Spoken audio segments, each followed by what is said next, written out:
Straight Tuned in to the show where you learn the discipline to show up day after day to do the work, the confidence to put yourself out there boldly and authentically, and the mental toughness to continue showing up, doing the work, putting yourself out there, even when the success you've expected to achieve has yet to be achieved. And on top of all this, you get a huge dose of personal initiative. That is the go-getter energy that moves any one of us, including yourself, to go and make things happen instead of waiting for things to happen. And then we put all this together into a series of frameworks, approaches, insights, strategies, techniques, mindsets, mentalities, and an overarching philosophy that is called work on your game. My name is Dre Baldwin, also known as Dre All Day, and welcome to the show. And today's topic is how to run the show when you are the person in charge. How do you maintain order? How do you make sure everybody is doing what they're supposed to do? How do you make sure that the job actually gets done? Because that is, after all, the reason why you're the person in charge. So before we get into that, let me tell everybody, I send out a daily motivation text every single day to anyone who would like to receive it. All you have to do to get that daily motivation text is to text me at the following number, 305-384-6894. Once you text me at that number, you'll be getting my daily motivation every single day straight to your phone, free of charge. And you can respond to those texts at any time. You will actually be texting directly with me. Now, with that housekeeping out of the way, let's get into our topic. When you step into a position of leadership, and you will soon find yourself there. If you listen to the show every day, you're either already in one or you're soon to be in one, as long as you are listening to and applying what you're hearing here on this show. How do you handle it? What do you do? What are some of the adjustments that you're going to need to make? Who as a person do you need to be? You know how we talk about the be, do, have principle all the time. Who do you need to be once you step into that leadership position? Today, we're going to go into exactly what that is. So without further ado, let's get straight to it. Point number one. Topic once again is how to run the show when you're in charge. Put your standards in place and make them clear from day one. You need to know what your standards are. You personally need to know. Then you need to make sure everybody on your team knows. And then you need to enforce them. You need to implement them. You need to make sure everybody sees you abiding by those standards. Make sure that everyone sees you implementing those standards. And then when necessary, you must enforce those standards. People need to know the parameters and need to know the boundaries. What is okay and what is not okay. All of us have been to school, right? Especially elementary school and middle school.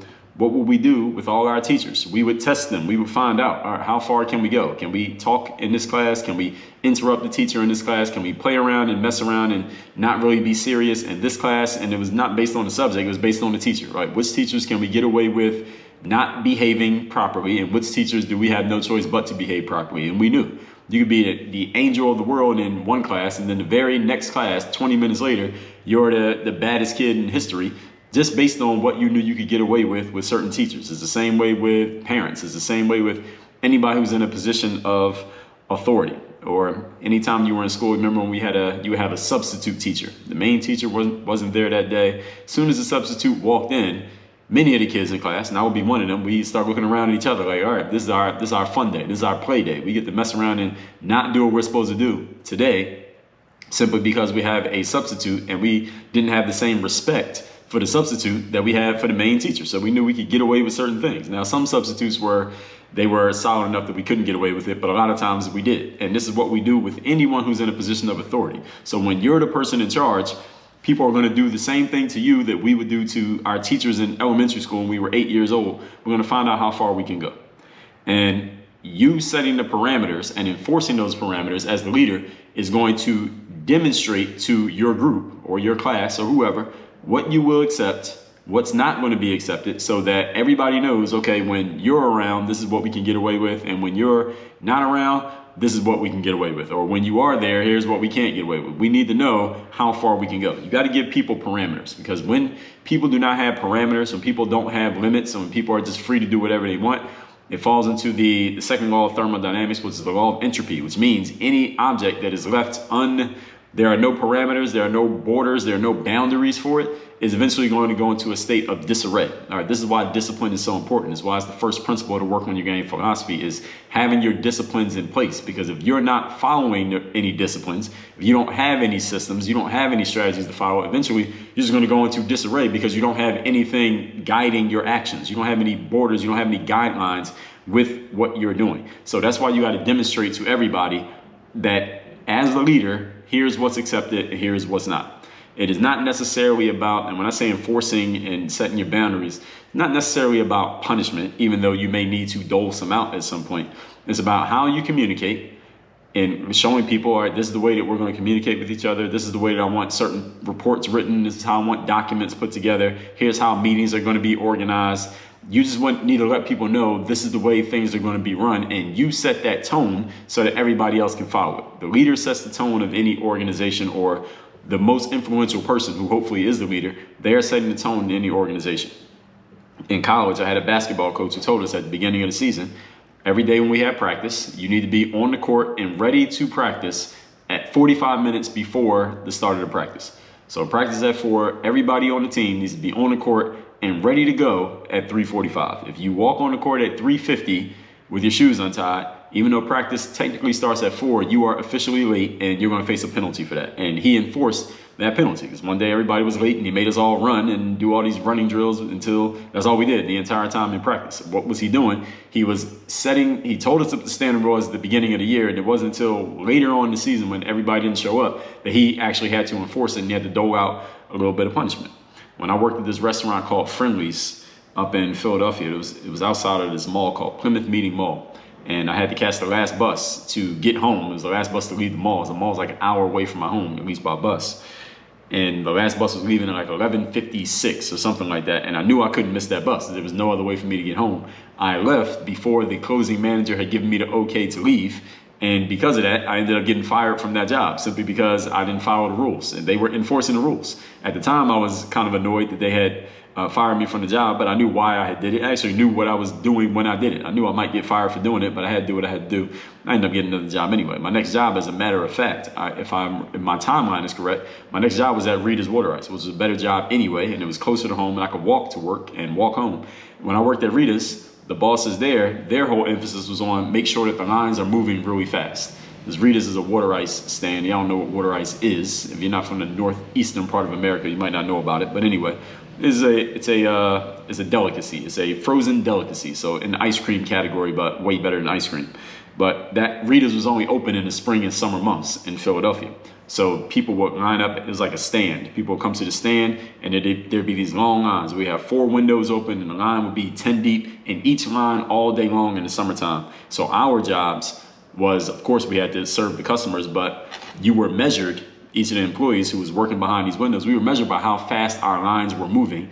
And the way that the managers could measure that was just by looking at the receipts on each register, who's actually having the most money pass through the register. That's how we know who is moving the fastest. So that was their standard. And they made it clear that that's what the standard was. So if somebody was moving too slow, the manager would gently let you know, like, yo, you need to move a little bit faster.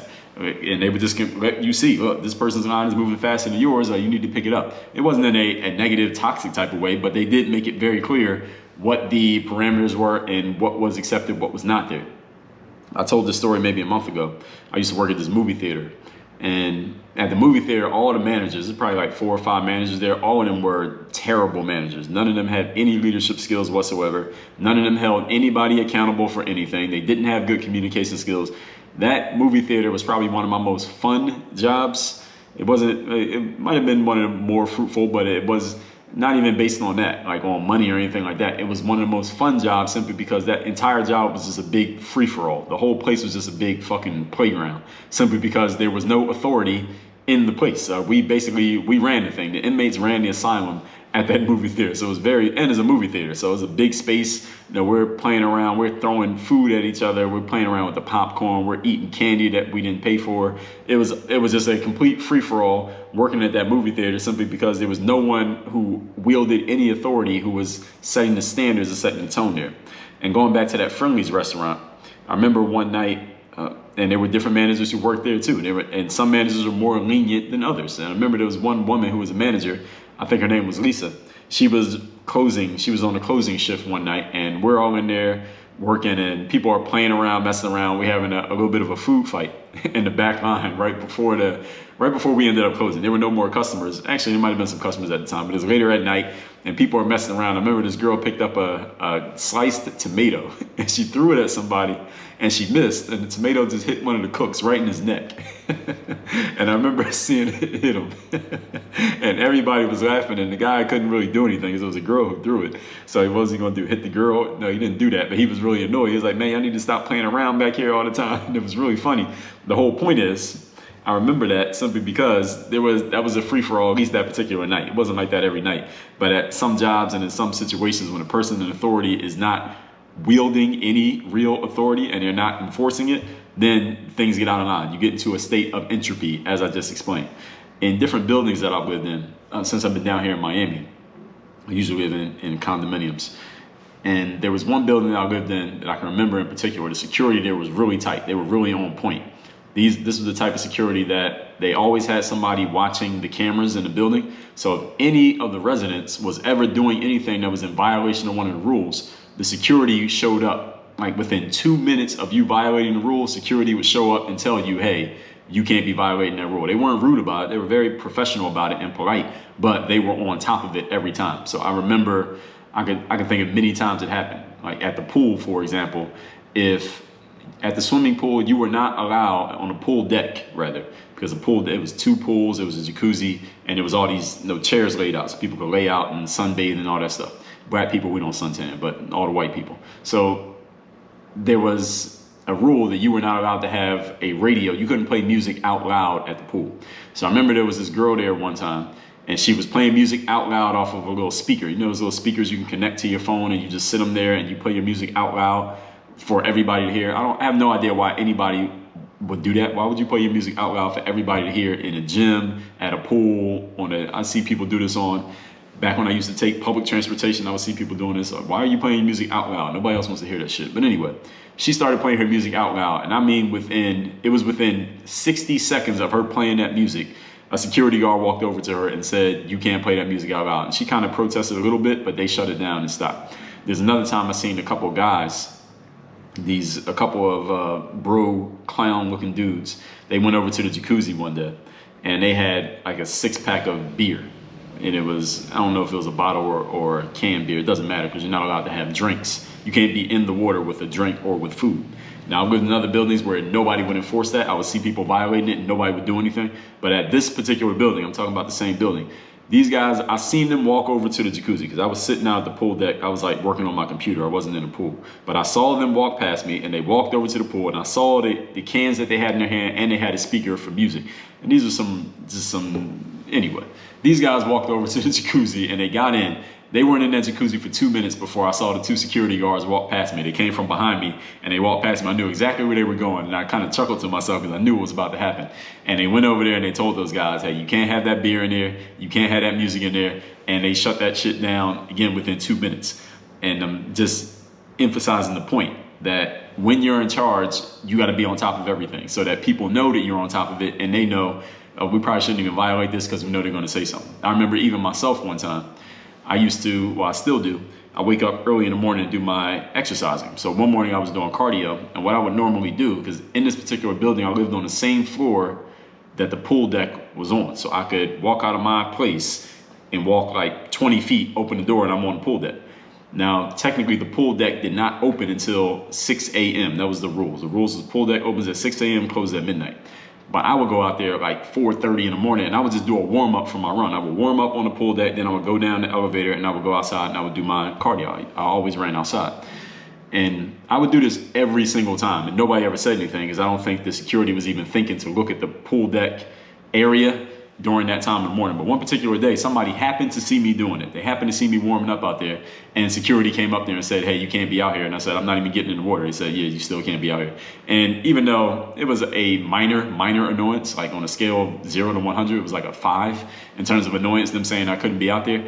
I respected the fact that they were enforcing the rules. And I don't mind anyone enforcing rules on me as long as you enforce the rules the same way on everybody every single time. And they absolutely did that. I remember one night, I was out there at the jacuzzi and it was midnight and security came up there at the stroke of midnight. It was exactly midnight and they came over and said, hey, the pool's closed right now and made us get out of the jacuzzi. So they were on top of their shit. This is all in one particular building. Now I lived in other buildings. I lived in a lot of buildings down here and at other buildings, People didn't do that. I seen people come to the pool with music playing out loud. Security didn't say no. Security would come upstairs, walk around the pool, see them with the music playing out loud, and not say a single word. I seen people with food at the pool. I seen people smoking cigarettes at the pool. You're not supposed to smoke cigarettes in the building. And nobody would say anything. Nobody would do anything. As a matter of fact, I remember I moved into a building. It was my very first day in the building. I mean, literally my first day in the building. And I went to the jacuzzi at the building. Now, technically, the hours of the jacuzzi was dawn to dusk. This is a different building. So the other building was 6 a.m. to 12. Everybody can tell time. This place was dawn to dusk. So what time is dawn and what time is dusk? It's very vague. And this is what leads to these type of what ended up happening here at this particular building. So I went and looked because I remember seeing it. I'm like, well, what the hell time is dawn and dusk? Anyway, I remember when we were looking at the building, right? There was a security guard standing at the front desk, and I approached him and said, you know, the pool says dawn to dusk. So what time is that? And he gave me this real smart ass answer. This is a security guard working at a condo in Miami. He said, well, it's dawn to dusk. And he said it in a real smart ass type of way. I didn't say anything because I'm like, all right, we might not need to move into this building, so fuck this guy. But we ended up moving into that building, and that security guard still worked there, right? So the first day, I look on my phone. I look on Google. For example, I'm gonna look it up right now. You can look up what time is dawn. So I'm looking up dawn Miami. What time is dawn today? When I'm recording this, dawn is 6:41 a.m. technically. Now, what I learned in living in this building, because I lived there for a few years, is that dawn and dusk changes over the course of a year. Because, you know, it gets lighter earlier, it gets lighter dark, it gets lighter later at different times of the year with daylight savings and all that stuff. So at this particular time of year when I had moved in, dawn was at like 6:22 in the morning, something like that. So I waited until exactly 6:22 a.m. I go down to the pool. And I remember I'm sitting in the jacuzzi, right? And the way that this building was situated, you could see behind you, there was this big glass window, and you could see the elevator shaft. You could see the elevators. There's 4 elevators. So anybody who came out of and went into the elevator, if you're sitting in the jacuzzi, you can see everybody coming and going. So I'm sitting in the jacuzzi, and the elevator door is open. And the security guard, he walks out of the elevator doors, and he's like marching, like he's about to go handle some business. And I see him make the turn to where you got to go around to get to the pool. And I knew he was coming over to me. I knew this was coming, but I was ready for it. So he comes over and he's really trying to be an ass and telling me that I need to get out of the pool. He was talking to me as if I worked for him, as if he was the one paying the money and I was the worker. That's how he was talking to me, even though it was the other way around. I told him I wasn't getting out the pool. We had a brief exchange. I didn't get out the pool. He walked away. There was nothing he could do.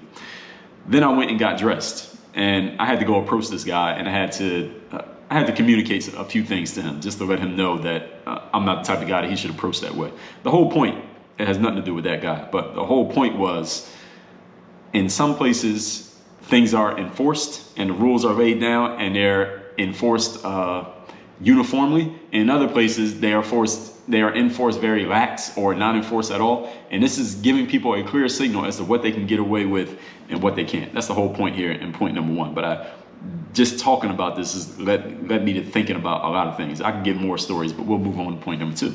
Today's topic, once again, is how to run the show when you are in charge. Allow for no confusion. And this goes right into the stories. This goes right with the stories that I was just telling you on point number 1. When you are the leader, you're the person in charge in a situation.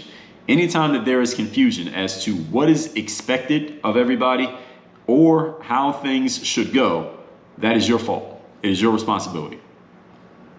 There should be no confusion whatsoever as to how things are supposed to go, who's in charge of what, who is responsible for doing what, who is supposed to enforce what, and why it's being enforced. There should be zero confusion whatsoever. And this is why the building I was talking about, and all those examples that I gave, when they enforce things properly, I respected it, even though sometimes they enforce things on me. I remember one time I was on the elevator with no shirt on because I was about to go to run outside, and it was nice outside. I didn't need a shirt. One of the security guards met me as soon as the elevator doors opened at the first floor and said, "Hey, sir, you cannot be on this elevator without a shirt on." And I respected it because I knew they enforced the rule with everybody. As long as they enforced it with everybody, I was good. You need to be the same way as a leader. Anytime there is confusion as to what is expected, or there is incongruency or inconsistency with the way things are enforced or laid out or executed, it's the fault of the leader. Somebody is not enforcing the rules, or the rules are not being made clear enough, or a combination of both. This is a failure in communication by the person up top. You are the leader, so it is your job to make things clear for everyone. If anyone's unclear, you're responsible for clearing it up. As a boss, for myself or any of you who's in a position of leadership over anyone. I don't care if it's your kids, your employees, your assistant, whoever. If someone on your staff makes a mistake, that means you made a mistake. Either, yes, you made a mistake if they made a mistake. Why? Because either you made a mistake in communicating what needs to be done, or you made a mistake in choosing the wrong person to do it. Or you made a mistake in making sure they were clear on the communication and how to actually do it. Somewhere you made a mistake because you're the one in charge. Remember what I told you about becoming a difference maker versus being a good player? When you're a difference maker, everything is your responsibility. Even if it's not your fault, it's your responsibility. You take ownership of everything. It's no more clock in and clock out. All right, everything is on you, even if you're not the one who did it, even if you're not at fault for it, even if you're not the one who actually technically messed up, you messed up because you put somebody in charge who did mess up, or you communicated to somebody something that they messed up. That makes it your responsibility. This is why any big company, any of you who works for a big company, you know this. Big companies have handbooks, training manuals, processes, documentation, film, video that you have to watch, a whole bunch of red tape, so to speak, for literally everything that could possibly happen at work. Is this true or not? Any of you who works for a corporation, all right, does that corporation have a whole lot of red tape as to how the job goes? All right, here's how you do this. Here's how you have to do this. If you want to do this, you got to do this first, then this, and you got to get it okay from this person and this person. Then you have to document this thing this way and that way. And it actually slows you down a lot, right? It's a lot of things that you could get done a lot faster if you didn't have to go through all the bullshit and red tape that the company has put in place. But there's a reason why they put all that stuff in place. It's so that it's not because they're trying to stop people like you who are fast movers and high performers from going faster. It's not because they're trying to stop you, even though that is a result of what it is. That's the result of what they did. The reason that they put that stuff in place is to keep the people at the bottom, the lower performers, from fucking up too much. And this is the way all of life is set up. I could do a whole episode just on this point right here that I just said, that a lot of the rules and regulations that we come across in life that frustrate us. If you're a person listening to this show, trust me, I know you're the type of person who gets frustrated by the rules and regulations that slow you down from moving faster. That's because the rules are not in place they're not in place with you in mind at all. They're not made to slow you down, even though they do. And they're not made to help you because they don't. They're made to regulate the people at the bottom of the pyramid. And this is basically the way government is set up to help the people at the bottom of the pyramid. The rules and regulations that big companies are set up to make sure the people at the bottom of the pyramid do not destroy everything. Everything is set up for the low performers, even though the high performers are the ones who should be being rewarded. That's a whole different conversation. I could actually start a whole new podcast just talking about that, but we're not gonna do that, at least not today. The point is, this is why big companies have handbooks, manuals, processes, red tape for everything, because it's for the slow people. It's not for people like you. So if you're frustrated, I commiserate with you, but this is the game. This is the way it is set up. It can be a pain in the ass for you. I get it. But they make it clear. The reason these processes and documentation is in place is to make it perfectly clear what things are, how they are, when and where they are, even if it doesn't make sense. All right, this is how it is. For example, right now, as of this recording, and I'm assuming it's still going to be like this by the time you hear this, in New York City, and it's maybe in other places as well, but in New York City, I know to be true. I've heard, I haven't been to New York in a while, and at least I haven't been to New York since, when was the last time I was in New York? I can't remember, not in the last 2 years. But I heard that in New York, if you walk into a restaurant, you have to wear a mask when you walk into the restaurant, but then when you sit down and eat, you can take it off, because clearly viruses only float up in the air at about 6 feet high, and as soon as you sit down, the viruses, they don't come down there. So then it makes perfect sense. Again, it doesn't make sense, but the rules are clear. And as long as the rules are enforced for everybody the same way, I'm good with rules. I'm good with rules as long as you apply them to everybody. Now, if you're being inconsistent, then I ain't following the rules anymore. Different conversation, different day. Point number 3, today's topic once again is how to run the show when you are the person in charge. Number 3, sharpen your discernment skills. Episode 14, 30 Moments about discernment. This is your skill of judgment, being able to look at a situation and figure out what is really going on versus what the situation or person presents itself or him or herself to be. Discernment is being able to judge, seeing things for what they are, and then making subsequent judgment calls that are not necessarily right or wrong, at least at the time, but you are making judgment calls based on your best intelligence at the moment. And as they say, good judgment comes from bad decisions. So the more decisions you make, the more decision-making situations you put yourself in, the better chance you have at making good judgment calls in the future. This is how you get better at it, is by putting yourself in a situation. As the leader of a situation, you must accept responsibility for making these judgment calls, and you're going to have to make a fair number of them moving forward. But this is what you need to do when you're the person in charge. So running the show does not mean that you're right all the time. It just means you get to make the final call. And when you find out that you're wrong, you learn from it. You add that to your skill of judgment. And then next time, hopefully, you make a better decision because you have more experiential knowledge in making decisions and dealing with the situations at hand. All that said, let's recap today's class, which is how to run the show when you're in charge. When you step into leadership, how do you handle it? I'm telling you how today. Point number one, put your standards in place and make them clear from day one. People need to know the parameters and the boundaries, what is okay, what is not. Same way we would teach a teacher at school. We found out which teachers were okay to act a fool in their class and which teachers you couldn't get away with that. Not because you're a bad kid or a good kid, but simply because your behavior was based on your options to misbehave. That's at least how it was for me as a young male. I don't know about the rest of you. Bosses at jobs is the exact same way. It is about how you communicate, how you want things done, how you run things. Like a college coach told me, be 15 minutes early for every practice. And Rita's water ice, it was about making sure the lines are moving. Security, are they tight on enforcing the rules, or are they lax? So just let people get away with stuff. Point number two, allow for no confusion. As the leader, anytime there is confusion as to what's expected of how things go, it is your fault. If there is a miscommunication of how things get done, it is also your fault. This is a failure in your communication. You're the leader, so make everything clear from the beginning. This is why companies have handbooks, manuals, processes, documentation, all kinds of red tape. It slows you down and it's a pain in the ass, I know. The reason it's there is so that there can be no confusion as to how things are supposed to go. And even with all that, people still mess up, right? And the more people you add to a situation, the more chances something is going to go wrong. And point number three, sharpen your discernment.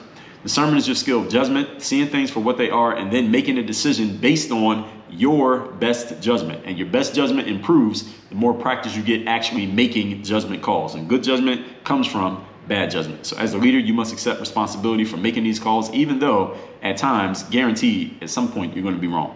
All that said, text me to get my daily motivation text every single day straight to your phone. My number is 305-384-6894. And if you're a person who is stepping into a leadership role, you want to get better at that leadership, or make sure you are as prepared as possible for being in that role, and make sure your communication is clear so that everyone can execute and produce actual results. And you want to learn how to do all of that and start implementing and enforcing it for the next 30 days, guaranteed. Join my Bulletproof Mastermind, where I am coaching people directly on this, doing live trainings every single week, making connections between members of the group who want to either need to find someone who can do certain things, need to get access or pointed in a certain direction, and certain skills, abilities, resources. Join it and get all information, then join it at workonyourgameuniversity.com. Work on your game. Dre all day.